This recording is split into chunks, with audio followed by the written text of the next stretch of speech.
찬양합시다. 감사합니다. 부활하신 주님이 오늘도 이 오후 예배에 우리와 함께 하심을 믿으시고 부활 생명을 소유하셔서 부활 그 신앙으로 여러분의 삶 속에 날마다 승리하길 바랍니다. 죽은 나뭇가지에서 싹들이 솟아나지요.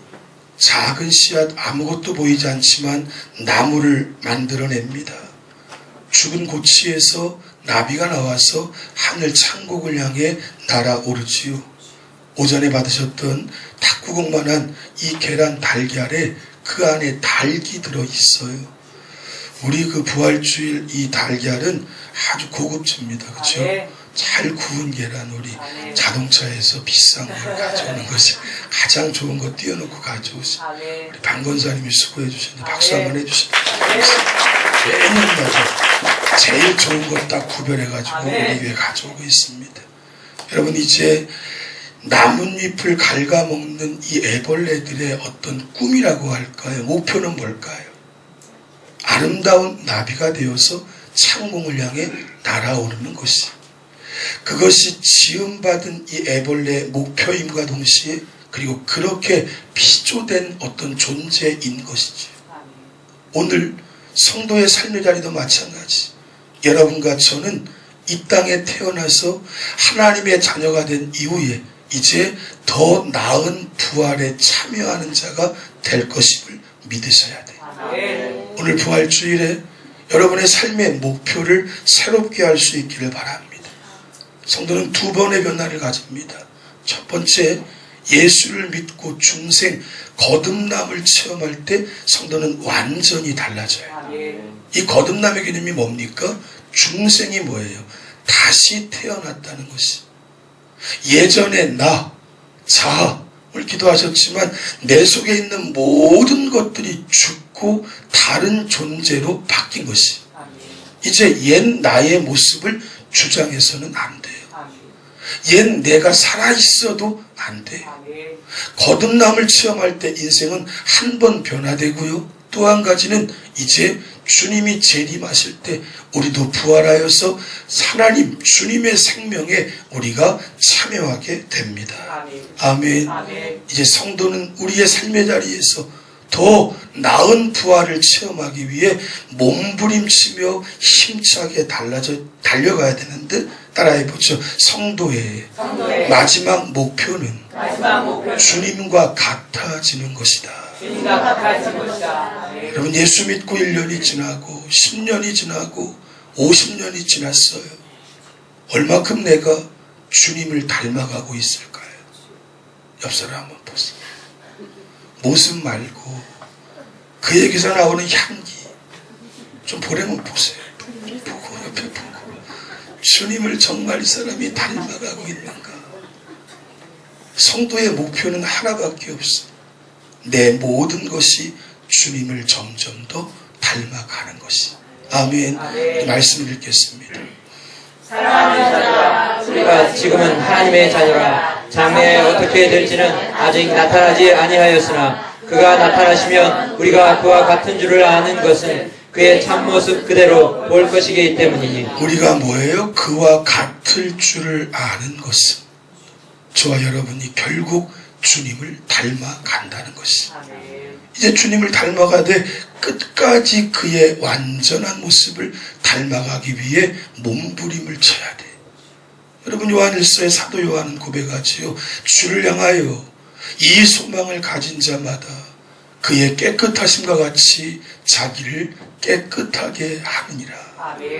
바울은 에베소 1장에서 말합니다. 흠과 티가 없는 거룩한 존재로 내가 바뀌어갈 때 주님을 닮게 되는 것이. 내 안에 죄가 없다. 내 안에 내가 없다. 여러분, 거기까지 올라가려고 몸부림을 쳐야 돼. 이유는 하나입니다. 내 안에 내가 살아서 내가 판단하고 내가 결정하고 내가 여러분 주장했더니 나도 죽고 그 사람도 죽더라는 것이. 내 힘으로 무엇이든지 주장하고 그것이 옳다고 따지고 들기 시작하면 서로 죽는 일밖에 없는. 그런데 결국 나라는 존재는 죽고 예수 그리스도의 모습으로 내가 바뀔 때 여러분 내 생애 속에 하나님의 목적이 이루어지는 줄로 믿습니다. 바울이요 목숨 다해 복음을 전하고 마지막 순교의 자리까지 갔던 이유가 뭘까요? 주님을 더 닮기 위해서였던 것입니다. 내 몸에 주의 흔적, 십자가의 흔적을 가진다고. 이제 그가 마지막 주님을 다 닮아갈 때는요 너덜너덜해집니다. 시체 같은 존재가 되죠. 누가 뭐라 그래도 누가 어떻게 만들어도 모든 것을 초월하고 자족의 은혜를 누리면서 따라해보죠. 내게 능력 주시는 자 안에서 내가 모든 것을 할 수 있느니라. 우리는 이런 말씀을 들으면 어떤 기적을 행하고 대단한 일을 하고 성과를 낸다고 보는데 그게 아니에요. 내게 능력 주시는 자 안에서 모든 것 할 수 있다는 것은 원수라도 다 받아내고 말도 안 되는 비참한 상황도 다 이겨내고 마침내 주님의 최후 승리에 참여하는 자가 되는 것이. 아멘. 바람이 있다면 크게 아멘 합시다. 아멘. 여러분 바람이 있다면 여러분의 삶 속에 주님을 더 닮아서 주님의 부활에 동참할 수 있기를 주님의 이름으로 축원합니다. 성도는 그 부활에 참여하기 위해 오늘도 나아갑니다. 그리고 가만히 생각해 보면 내가 주님을 닮아갈 수 있다는 것은 감당할 수 없는 일이에요. 내가 주님과 같아진다. 누구든지 나에게 예수 그리스도라고 말한다고 보세요. 옆 사람 보고 인사하세요. 당신이 예수가 아니요. 당신이 예수가 아니요. 당신의 향기에 예수가 있습니다. 당신의 향기에 예수가 있습니다. 여러분 결국 주님이 그 능력과 은혜를 내게 넣어주셔서 부활의 힘으로 나로 하여금 예수처럼 살게 만들어주는 것이. 따라해보죠. 부활의 능력은 나를 전혀 다른 사람으로 세워준다. 소는요 푸른 풀을 먹지만 뭘 냅니까? 맑고 흰 우유를 냅니다. 여러분 거름더미는 더러운 것인데 그것을 먹고 자란 풀들이 싱그럽고 아름다운 과일을 맺는 것이. 저질의 것을 심어서 정말 상상할 수 없는 놀랍고 아름다운 것들을 만들어내는 것, 이것이 하나님이 만드신 세상의 피조의 원리인 것이. 오늘 약하고 부족하고 아무것도 아닌 나를 하나님이 택하셔서 부활 생명에 참여하는 예수 그리스도와 동일한 아름다운 성도가 된다는 것, 여러분 이것은 놀라운 축복인 줄로 믿습니다. 따라해보죠. 하나님이 내 속에서 위대한 일을 진행하고 계신다. 그리고 성도인 우리 모두가 주님의 부활 영광에 참여하게 될 것인데, 바울이 늘 강조한 대로 모든 사람이 똑같은 영광을 누리는 것은 아니라고 말합니다. 우리 말씀 보세요. 크게 읽겠습니다. 하늘에 속한 형체도 있고 땅에 속한 형체도 있으나 하늘에 속한 것의 영광이 따로 있고 땅에 속한 것의 영광이 따로 있으니 해의 영광이 다르고 달의 영광이 다르며 별의 영광도 다른데 별과 별의 영광이 다르도다. 죽은 자의 부활도 그와 같으니 썩을 것으로 심고 썩지 아니할 것으로 다시 살아나며 욕된 것으로 심고 영광스러운 것으로 다시 살아나며 약한 것으로 심고 강한 것으로 다시 살아나며. 아멘. 우리 모두가 부활을 경험하되 영광은 각각 다르다는 것이. 해의 영광이 다르고 달의 영광이 다르고 별의 영광이 다르고 위대한 부활 생명에 참여하는 건 똑같지만요, 큰 나무의 씨앗은 큰 나무의 모습으로 영광에 참여하고 작은 풀과 같은 존재들은 작은 풀의 모습으로 영광에 참여하는. 여러분 그러니 어떨까요? 이 바울이 말하는 원리를 안다면 오늘 여기서 우리는 다른 박질 치며 달려가야 되는 것이. 아멘. 여러분이 살고 있는 모든 삶은 위대한 부활의 씨앗이 되는 것입니다. 아멘. 이 믿음으로 나의 씨앗이 더 위대한 열매를 내기 위해 몸부림치고 애쓰고 수고해야 할 필요가 있다는 것입니다. 따라해보죠. 힘을 다해 내 삶 속에서 연습해 가야 한다. 여러분, 그래서 우리는 다 위대한 작품을 만들어가고 있어요. 내 삶 속에 어려운 시간도 있어요. 견딜 수 없는 고난의 자리도 있습니다. 포기하고 싶은 충동을 느꼈던 시간들도 있어요. 따라해보죠. 이 모든 것이 함께 어우러져 아름다운 부활의 열매를 만든다. 그러니 부활주일에 여러분에게 선포하시는 주님의 음성을 들으셔야 돼요. 우리 함께 읽읍시다. 세상의 아름다운 모든 것들, 꽃들과 새들과 나무들도 장차 올 진짜 부활에 비하면 좋게 비교할 수 없을 것이다. 이 모든 것들도 씨앗이 되어 위대한 부활로 일어날 것이다. 그때를 기대하고 기대하라. 부활을 준비하라. 아멘. 오늘 본문에서 이제 마지막으로 아름다운 부활을 준비하기 위해 바울은 세 가지를 우리에게 당부하고 있습니다. 먼저는 따라하죠. 기도에 힘쓰라. 아름다운 부활을 준비하는 첫 번째는 기도입니다. 기도하지 않고서 부활 생명에 참여할 길이 없어요. 기도하지 않고서 이 영광의 찬란한 은총을 누릴 수가 없어요. 오늘 이 골로새 교회를 향해 바울은 강조합니다. 기도를 뭐예요? 계속하라. 따라해보죠. 기도를 계속하라. 여러분, 지속적으로 꾸준히 행하라. 전념해서 하라는 것은, 당신은 이단이 창궐했어요. 오늘은 세상이 창궐하지. 눈만 돌리면 유혹의 손길이 나를 잡아 끕니다. 삶에 지치고 삶에 눌리고 삶에 파묻혀서 매일매일 살아가니까 기도하지 않고서는 믿음의 길을 유지해 갈 수가 없는 것이. 베드로는 강조하지요. 원수 사단 마귀가 오는 사자와 같이 둘이 다니며 참 함길자를 찾는다는 것이. 따라해보죠. 마귀의 손에서 벗어날 길은 기도밖에 없다.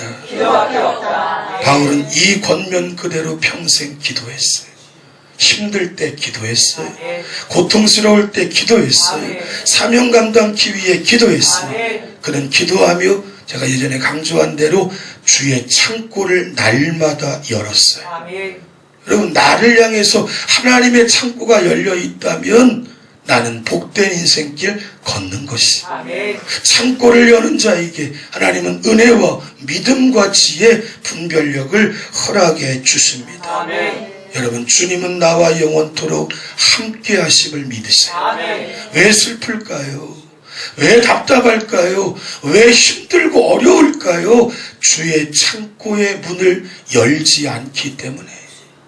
기도하며 항상 항상 내 삶 속에 하나님의 기쁨과 은혜가 넘쳐남을 잊지 마시기 바랍니다. 아멘. 기도하며 더 나은 부활을 준비하시고, 두 번째 따라해보죠. 그리스도의 말씀, 그리스도의 비밀을 말해야 한다. 오늘 본문에서 바울은요, 골로새 교인들을 향해 기도를 부탁하되 3절에 보니까 다른 이유 때문이 아니었어요. 복음 증거를 위해서. 함께 읽겠습니다. 또한 우리를 위하여 기도하되 하나님이 전도한 문을 우리에게 열어주사 그리스도의 비밀을 말하게 하시기를 구하라. 내가 이 일 때문에 매임을 당하였노라. 그러니까 바울의 기도 부탁은 더 복음을 전하며 한 영혼이라도 구하는 일에 기도를 요청하고 있는 것이. 우리도 이런 기도가 필요합니다. 여러분끼리 그런 것 좀 요청하세요. 옆집에 또리 엄마 전도하려고 하는데 기도해줘. 옆 사람한테 한번 얘기해봐요. 옆집에 또리 엄마 전도하려고 하는데 기도해줘. 이런 부탁을 좀 합시다. 그래서 서로가 기도해주며 영혼을 구원하는 일이 재밌는 일이 되도록. 아멘. 오늘 모처럼 많은 식구들이 왔잖아요. 오전에도. 그때 얼마나 좋아요. 기쁨이 있잖아요. 여러분, 여기서만 이거 느낄 수 있지. 오늘 왔더니 반도 안 찼네. 그러면 요 한 줄에 반도 안 찼어. 서로가 막 힘이 든 거예요. 그런데 누가 전도했던, 누가 권면했던, 누가 기도했던 누구라도 오면 좋은 것이. 왜 좋을까? 하나님이 기뻐하시기 때문에. 아멘. 여러분, 이것을 위해서 애쓰고 수고해야 되고요.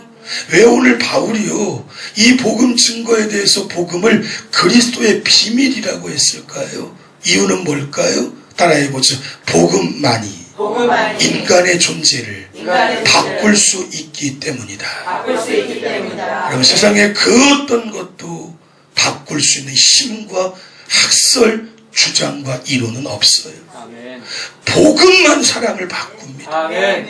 복음만 죽은 자에게 생명을 넣어주는 것이, 복음만 나의 존재도 변화시켜서 하나님이 기뻐하시는 인생으로 도약하게 하는 것이, 이 비밀을 알았다면 말해야 합니다.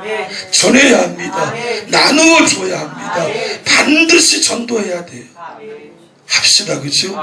여러분, 사실은 전도에서 부흥하고 누가 오는 것은 부차적인 일이에요. 이 본질적인 것은 더 나은 부활을 준비하는 것이에요. 더 나은 하늘나라의 상급을 쌓는 일이에요. 나를 위한 것을. 여러분이 지금 아침에 일찍 일어나 밤에 늦은 시간까지 땀 흘리고 애쓰고 수고하는 이유가 뭐예요? 처자식 잘 먹이려고, 아니면 좀 더 애써서 좀 더 부유하려고. 여러분, 근데 그것보다 더 나은 부활이 이제 우리 앞에 놓여 있다는 것이. 아멘. 따라해보죠. 영혼 구원은 더 나은 부활을 위해 반드시 해야 할 일이다. 마지막은요, 본문 5절은 이렇게 선포합니다. 넘겨주세요. 세 번째 5절. 세 번째 5절 넘겨주세요. 하나 더 넘겨주세요. 5절 읽겠습니다. 외인을 향하여는 지혜로 행하여 세월을 아끼라. 아멘. 여기 외인은 누굴까요? 불신자입니다. 믿지 않는 이들을 향해 두 가지를 바울이 요청합니다. 첫 번째는 지혜 가운데 행하라는 것이. 여러분, 믿지 않는 이들이 여러분들을 바라보고 예수 믿는 자로 인정을 해야 돼요. 저것도 예수를 믿는데 이런 말 들으면 안 돼요. 저 사람이 교회를 다니는데 나도 다녀야지. 이 말이 나올 수 있어야 돼요. 아멘. 그렇게 하려면 예수처럼 되면 돼요. 예수처럼 은혜와 하나님의 능력이 내 안에 채워지면 되는 것이. 따라해보죠. 주님처럼 말하고 주님처럼 행동하자. 그게 6절 말씀이에요. 은혜 가운데 소금으로 고르게 하는. 이것을 위해서는요, 한숨을 팍 쉬는, 자기를 주장하면 안 돼. 교회는 자기를 주장하는 곳이 아니에요. 이상한 주장하는 사람을 받아주는 곳이 교회예요. 아멘. 이상한 사람들의 이야기를 받아주는 곳이 교회예요. 그러면서 내가 크고 그 사람이 사는 거죠.